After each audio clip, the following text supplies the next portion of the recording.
Hey everyone, Wetmanot is here. We're diving deep into the world of personal finance, exploring proven strategies, and uncovering some hidden gems to help you achieve financial freedom. It's not about getting rich quick schemes, but about making smart, informed decisions that yield long-term results. We'll be covering a lot of ground today, from investing basics to real estate hacks and everything in between. Remember, financial freedom is a journey, not a destination. It's about taking control of your finances, making your money work for you, and ultimately living life on your own terms. So, whether you're just starting out or looking to level up your financial game, stick around. I'm going to share with you the exact strategies I've used to build my own wealth and the same ones I continue to use today. Let's get started.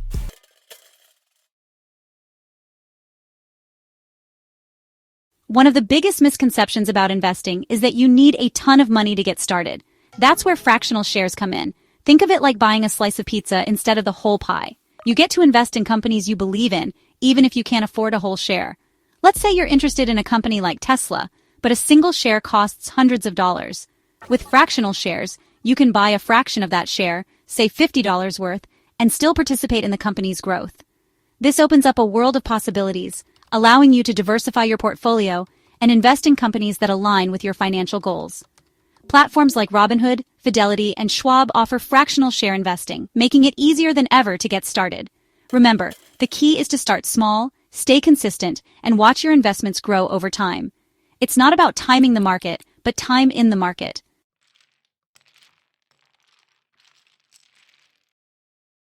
Think of fractional shares as the building blocks of your investment portfolio. Just like you wouldn't build a house overnight, building a solid investment portfolio takes time and patience. Start by identifying companies you believe in, research their performance, and consider their long-term potential. Don't be afraid to diversify across different sectors and industries. This helps mitigate risk and ensures that your portfolio isn't overly reliant on the performance of a single stock or sector. Remember, investing is a marathon, not a sprint. Slow and steady wins the race. As your income grows, you can gradually increase your investment amounts. Consider setting up automatic investments, even if it's just a small amount each month. This takes the emotion out of investing and ensures that you're consistently building your portfolio over time. Remember, every dollar invested is a step closer to financial freedom.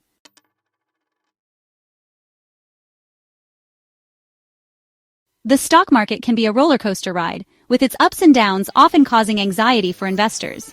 That's where dollar-cost averaging comes in as a powerful strategy to navigate market volatility. Instead of trying to time the market, you invest a fixed amount of money at regular intervals, regardless of the market's movements. Let's say you decide to invest $100 in an index fund every 2 weeks. When the market is down, your $100 buys you more shares at a discounted price. When the market is up, your $100 buys you fewer shares, but at a higher price. Over time, this strategy averages out your purchase price, reducing the impact of market fluctuations. Dollar-cost averaging takes the emotion out of investing and helps you stay disciplined, even when the market gets bumpy.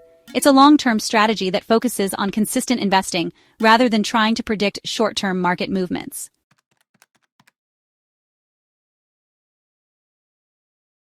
One of the biggest advantages of dollar-cost averaging is its simplicity. You don't need to be a financial expert or spend hours analyzing market trends. Simply choose your investments, set up automatic contributions, and let the power of compounding work its magic.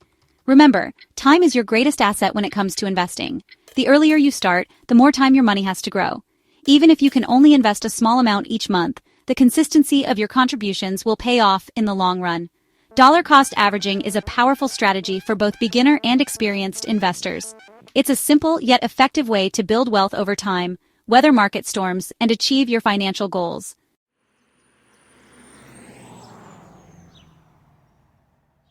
Alright, let's talk about house hacking, one of the most brilliant strategies to build wealth and potentially live rent-free. Now, when I say house hacking, I'm not talking about some shady internet scheme. I'm talking about leveraging real estate to your advantage. Specifically, we're going to focus on duplexes. Imagine this. You buy a duplex, live in one unit, and rent out the other. The beauty of this is that the rental income from the second unit can potentially cover a significant portion, if not all, of your mortgage payment. You're essentially living rent-free while building equity in a valuable asset. Now, you might be thinking, Graham, I don't have a ton of money for a down payment, and you know what? I get it. But here's the thing. There are loan programs specifically designed for first-time home buyers and those looking to purchase multi-unit properties. Do your research, shop around for the best rates, and don't be afraid to explore all your options. House hacking with a duplex is like a 2-for-1 deal in the world of real estate. It's a fantastic way to enter the property market, start generating passive income, and potentially kiss those rent checks goodbye. Remember, knowledge is power, and now that you know about this strategy, you're one step closer to taking control of your financial future.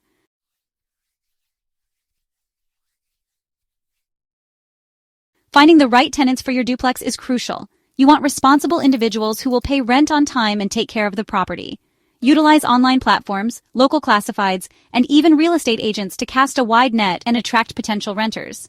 Don't rush the process. Screen applicants thoroughly, conduct background checks, and trust your gut instinct. Managing tenants might seem daunting, but it's manageable with the right approach. Be clear about your expectations from the start, outlining house rules and responsibilities in a lease agreement. Regular communication is key. Respond to maintenance requests promptly and address any concerns professionally. Remember, building a positive landlord-tenant relationship can go a long way. Treat your tenants with respect, and they're more likely to reciprocate. And hey, if managing the property yourself feels overwhelming, there's always the option to hire a property manager to handle the day-to-day tasks for a fee.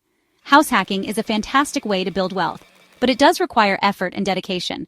By carefully selecting tenants and managing your property effectively, you'll be well on your way to financial freedom.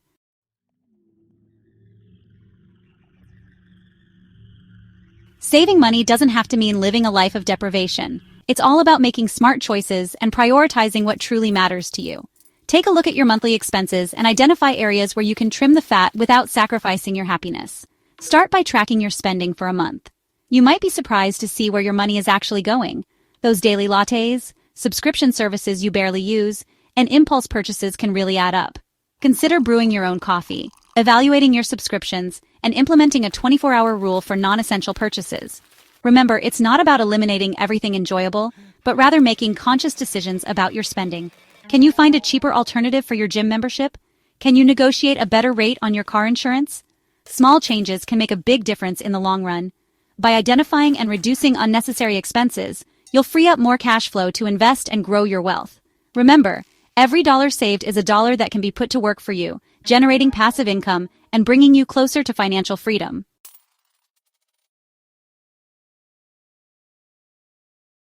Saving money is great, but letting it sit idly in a low-interest savings account won't help you outrun inflation. You want your money to work for you, and that's where investing comes in. Remember those fractional shares and the power of dollar-cost averaging we talked about earlier? This is where those strategies come into play. Take those extra dollars you've saved by cutting back on unnecessary expenses and redirect them into your investment portfolio. Whether it's fractional shares of blue-chip companies, index funds, or real estate crowdfunding platforms, there are plenty of options to explore based on your risk tolerance and financial goals. Remember, investing is a long game. Don't get discouraged by short-term market fluctuations. Stay consistent with your contributions, even if it's just a small amount each month. Over time, the power of compound interest will work its magic, helping your investments grow exponentially. Think of it like this. Every dollar you invest is like planting a seed that has the potential to grow into a money tree. The more seeds you plant and the more consistently you water them, the more abundant your financial forest will become.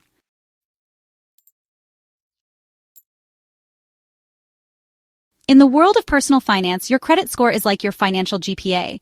It's a 3-digit number that tells lenders how responsible you are with borrowed money. A good credit score can unlock lower interest rates on loans, better credit card rewards, and even influence your chances of renting an apartment. Building a good credit score doesn't happen overnight. It takes time, consistency, and responsible financial habits. Start by paying your bills on time, every time. Set up automatic payments or reminders to avoid late fees, which can ding your credit score. Keep your credit utilization low. This refers to the amount of credit you're using compared to your total credit limit. Ideally, aim to keep your credit utilization below 30%. Having a mix of credit, such as credit cards and installment loans, can also demonstrate responsible credit management. Remember, your credit score is a reflection of your financial health. By practicing good credit habits, you're building a strong foundation for your financial future and opening doors to opportunities that might otherwise be out of reach.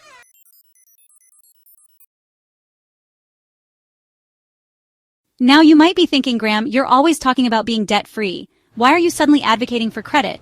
And you know what? That's a fair point. But here's the thing. I'm a firm believer in using credit responsibly to your advantage. A good credit score can save you thousands of dollars in interest payments over your lifetime.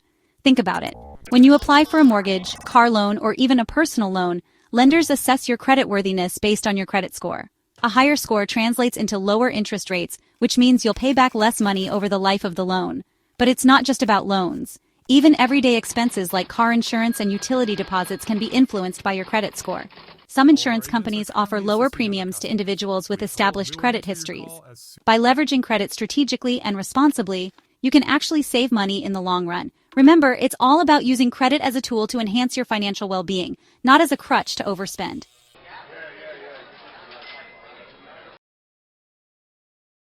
So, you're interested in real estate, but maybe buying a whole apartment complex seems a little intense right off the bat, huh? Trust me, I get it. You gotta crawl before you can ball in this game.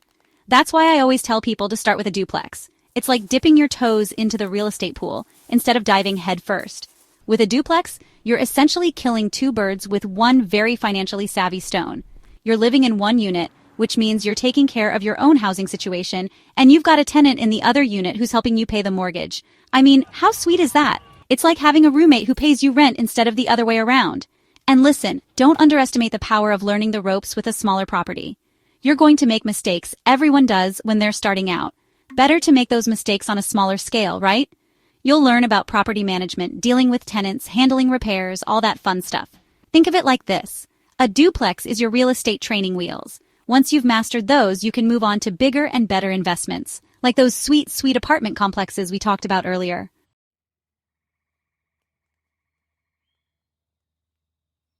Now, let's talk about another real estate strategy that's been absolutely crushing it lately. Short-term rentals, specifically Airbnb. Listen, the travel industry is booming and people are always looking for affordable and unique places to stay. That's where you come in, my friend. If you've got a spare room, a basement apartment, or even an entire property you're not using, you can rent it out on Airbnb and potentially make some serious cash. We're talking potentially covering your mortgage and then some. I mean, who wouldn't want to make extra money while they sleep? But here's the key. You gotta treat your Airbnb like a business, not just some side hustle. You need to create a killer listing with high-quality photos, write a compelling description that makes people want to book instantly, and provide exceptional customer service. Remember, reviews are everything in the Airbnb game. Happy guests equal positive reviews, and positive reviews equal more bookings. It's a beautiful cycle of financial success.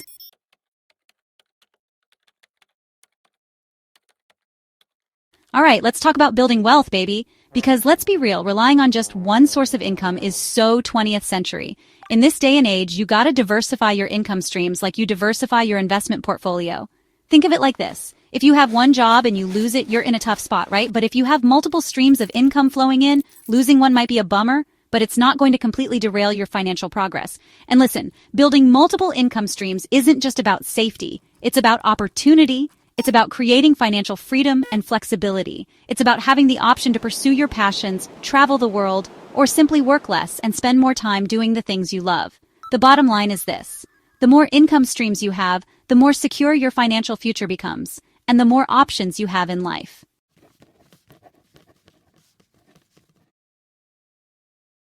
So how do you actually create these magical income streams? Well, the beauty of the internet age is that there are endless possibilities, my friend. We're talking side hustles, online businesses, passive income streams, you name it. Let's start with side hustles. These are a fantastic way to dip your toes into the world of entrepreneurship without quitting your day job. You could drive for Uber or Lyft in your spare time, deliver groceries with Instacart, or even walk dogs with Wag. And then there's the online world, which is practically bursting with money-making opportunities. You could start a blog or YouTube channel and monetize it through ads and sponsorships, sell handmade goods on Etsy, offer freelance services like writing, graphic design, or virtual assistants. The possibilities are literally endless. The key is to find something you're passionate about, something that aligns with your skills and interests, and then go for it. Remember, the internet has created a level playing field where anyone with an internet connection and a bit of hustle can build a successful side hustle or online business.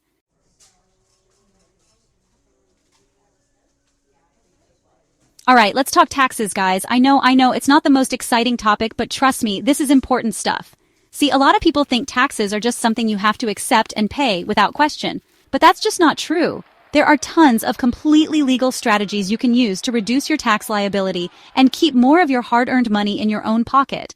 We're not talking about anything shady here, just smart financial planning. For example, are you taking advantage of all the deductions and credits you're eligible for? Are you maximizing your contributions to retirement accounts like 401ks and IRAs?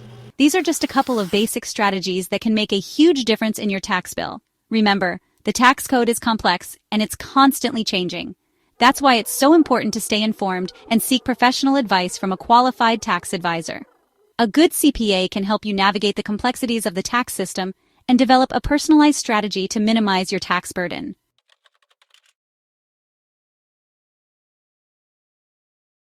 One of the biggest mistakes I see people make is not taking advantage of all the deductions they're eligible for.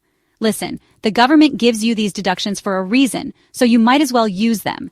If you're self-employed or have a side hustle, make sure you're tracking all your business expenses, like office supplies, travel, and even a portion of your home internet and phone bill. These can all be deducted from your taxable income, which can save you a significant amount of money come tax time.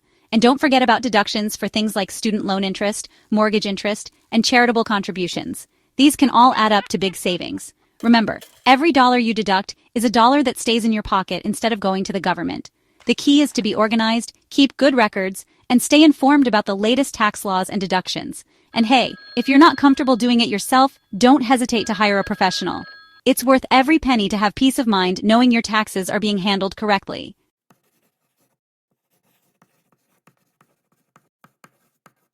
Alright guys, let's talk about a skill that can save you serious cash in basically every aspect of your life negotiation. You might think it's just for high-powered CEOs or used car salesmen, but that's just not true. Whether you're buying a car, renting an apartment, or even negotiating a salary, being a good negotiator can put thousands, if not tens of thousands, back in your pocket over time. The first thing to remember is that almost everything is negotiable. From your cable bill to your interest rates on credit cards, you'd be surprised how many times companies are willing to work with you if you just ask. Don't be afraid to politely push back on an initial offer. The worst they can say is no, right? Now, the key to successful negotiation is to be prepared. Do your research beforehand. Know the market value of what you're negotiating for. For example, if you're buying a used car, check out websites like Kelley Blue Book to see what similar cars are selling for. This gives you leverage when you're sitting across the table from a salesperson. And remember, always be willing to walk away if the deal isn't right for you. This shows you're serious and not desperate, which can actually work in your favor. Trust me, there are always other deals to be made.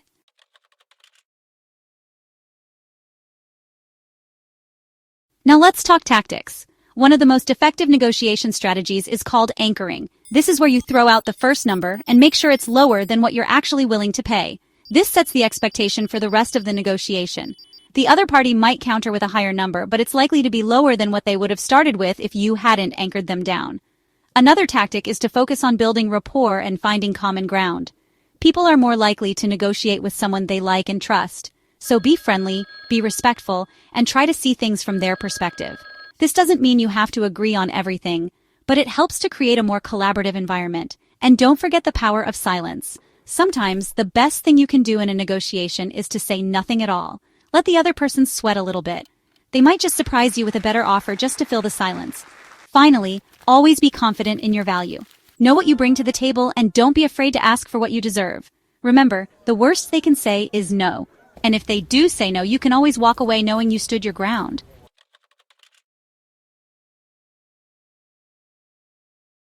Credit cards. They can feel like a double-edged sword, right? On one hand, they offer convenience, rewards points, and can even help you build credit. On the other hand, they can lead to debt, high interest rates, and a whole lot of financial stress. But here's the thing, guys. Credit cards aren't inherently good or bad. It's all about how you use them. Think of credit cards like a power tool. In the right hands, they can be incredibly useful.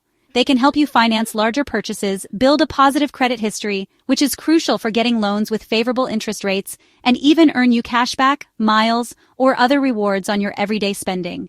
But just like a power tool, if you don't know how to use a credit card responsibly, it can seriously backfire. Overspending, racking up high-interest debt, and damaging your credit score are all very real possibilities if you're not careful. So the key takeaway here is to treat credit cards like the financial tools they are. Use them strategically to your advantage, but always prioritize responsible spending habits and avoid falling into the trap of high-interest debt.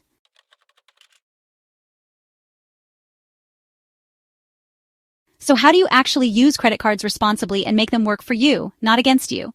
First and foremost, pay your balance in full and on time, every single month. This is the single most important rule of credit card management. By doing this, you'll avoid paying any interest and keep your credit utilization low, which is a major factor in determining your credit score. Second, choose your credit cards wisely. Don't just jump at the first offer you get in the mail. Take the time to compare different cards and find ones that offer rewards and perks that align with your spending habits. Cashback, travel rewards, points. There's a card for everyone. Third, track your spending diligently. Credit card statements can be confusing, but it's crucial to know exactly how much you're spending each month and where your money is going. Use budgeting apps, spreadsheets, or whatever method works best for you to stay on top of your finances. Finally, don't be afraid to negotiate with your credit card company. If you have a good credit history and you're unhappy with your interest rate or fees, call them up and see if they're willing to work with you. You might be surprised at how often they're willing to negotiate.